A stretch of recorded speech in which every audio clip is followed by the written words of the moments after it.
Hey y'all, it's Random Rips again. Before we go back to the year 1987, thought I'd show you what I got in the mail today. I got that one for $8 from an auction. I already got the Optic and the Prism rookie, so I figured I should pick up a Mosaic. And I always liked Orlando Arcia since the Braves picked him up. And I was able to get this for $5. Uh, Bowman on card auto, or label, not a on card, but it's an autograph. And this is one of the prospects the Braves are bringing up for spring training, I believe. We'll see how he works out, but I got this for $1.50 and two of the Bowman first chrome for $2. Figure for the price I'd go ahead and pick them up. Well guys, I found a little shop that I did not know sold cards, an antique store here in town, and they've got a booth where a guy has some really good prices on stuff, on supplies and things, and he has some bundles of old wax packs put together, and I ran across this, and it took me right back to when I first started collecting. My friend Dan had turned me on to cards with the 88 tops that were in his convenience store he worked at. And as it happens, there was a guy that had a small little shop, a part of his print shop that he had just across the street from where Dan worked, called TD Sports Cards. First sports card shop I ever saw. And that would have been about 88 or 89. And mostly what he had was a table with just some old wax boxes on it, past few years worth, 86, 87, 88. And a few display cases with some single cards. And I'm going to get this open somehow. And so we started buying packs there. One day Tony showed up with a box of 86, 87 clear basketball. And this was about 88 or 89, so I think the Jordan rookie at that time was only around $100. But the packs were going for $15 a pack, a chance to get a Jordan rookie. And you could usually get two out of a box, so your odds are pretty good. But me and my buddy Dan were like, $15? Are you crazy? There's no way I'm paying that much for a pack of cards. And here we are. 30 years later, that's what they all cost. But back then, these right here were 50 cents a pack. I believe the clear with the Jordans were 45 cents or maybe 35 cents when they came out. A pack, yeah. So my buddy Dan did buy a pack and did not get a Jordan, but that's okay. Both of us would have one late in over the next couple of years and sell it and not make much, and wish now I still had those things. So let's see, what else was going on? 1987, George Michael's Faith was the popular song on the radio. Let's see if these look like they've been, I don't think they've been tampered with. They're opening like a normal wax pack should, not like they've been re-ironed or anything. What else was going on? The Princess Bride was in movie theaters. I know you guys love that movie. Great movie. It's also the year the Giants beat the Broncos in the Super Bowl, and Phil Simms said, "I'm going to Disney World." A gallon of gas would cost you 95 cents, and an ounce of gold was $450. And a brand new Ford Mustang was $9,299. Yeah, a brand new Mustang for under 10 grand. So, an 87 baseball set. I just love the look of these cards. Still my favorite design to this day.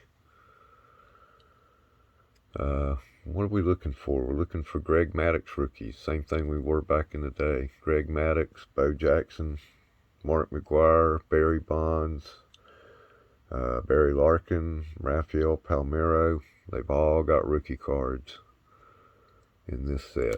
It was loaded. That's one of the reasons we went and built many sets after we got access to these 87 cards. There's also an Eric Davis Diamond King error where the yellow stripe is not on the back of the card.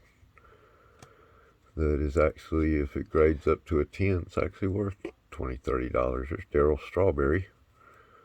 He was a excellent player back in the day. There's our wonderful yellow checklist. Jesse Barfield. Well, that pack wasn't too great, was it? How about these black edges on these knee packs coming out? They look so good. You put those in a box of commons for a while and let people rifle through them, and the white starts to show up. That's why it's kind of hard to find a really good that. And they had a centering issue. Now, of course, this bum here looks perfectly well centered and everything. Well, not quite, but okay.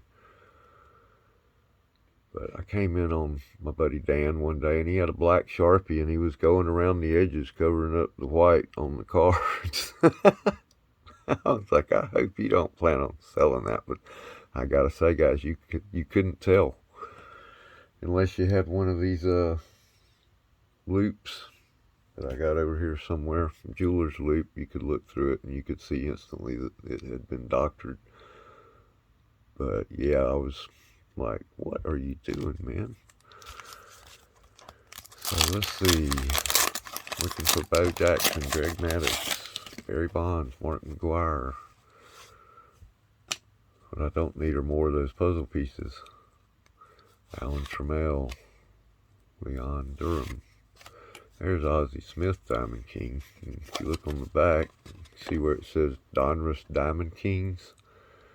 Early in the print run, the Eric Davis cards did not have the orangish yellow background there.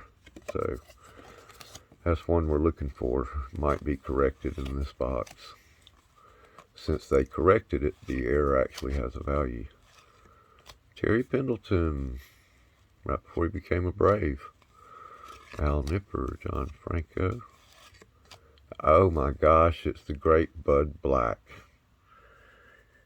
Let me show you. I got one right down here that I had already pulled out from one of those mystery boxes. Bud Black. You cannot open 1987 Donruss without finding Bud Black. I swear at one point we thought he was in every single pack. Here, let's put that over here so they're all on the screen. If I can get another one, we'll have a trifecta, and don't be surprised if I do. And for the rest of our collecting days, because this was right at the beginning, anytime we got nothing but bums, it was a Bud Black pack. I don't know if anyone today would get it if I said, oh no, not another Bud Black. And no offense to Bud Black, I have no knowledge of the guy, but he was not who I was looking for. Let's see if we can find at least one of these good rookies. That's the second Burt Blyleven I've seen. And Jim DeShays. Looks like we got the same pack. There's Ossenmacher. At least a piece of the same pack. It's interesting how these cards run, how they decollate them, and then we all take them back and recollate them.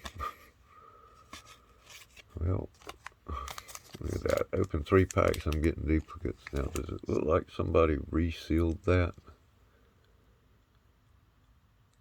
I don't think so. It looks just the way they looked back in the day. And these cards look freshly cut and packed just the way they are, so I don't have any reason not to trust the guy at the antique market. Because you got to worry about that these days. People can easily open these up, get out the Bows and the Gregs and the Berries, and the Marks, and put a bunch of these guys back in the pack and seal it back up. George Brett, Hall of Famer anyway. Pete Rose, manager card. Yeah.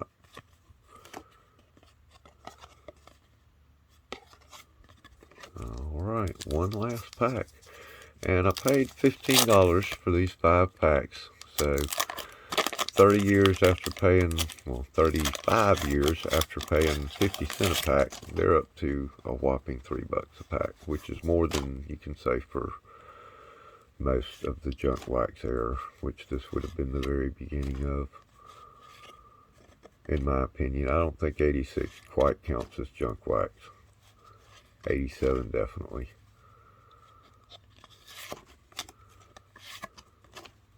Marvin Freeman. Herbeck. Yeah, I still remember him from those World Series games. Dave Dravecki. That guy's got a hell of a story. He got cancer and came back. Well, this is not looking good, y'all. I think he's got some more. I might have to try again. Julio Franco to finish off the 87s. Well, I guess it's a good thing I went through a little bit of his many dollar boxes that I'm going to have to take some time to go back through, because he had some good cards in there. That's 83, Johnny Bench's final year for $1. And it's sharp. So I found a new place to do some shopping and maybe find some old wax packs to bring back and open. I sure wish we'd gotten at least one of the good ones. Kind of worries me as to the source, but we shall see. Anyway, guys, thanks for joining me. I'll be back later with some stuff just slightly newer.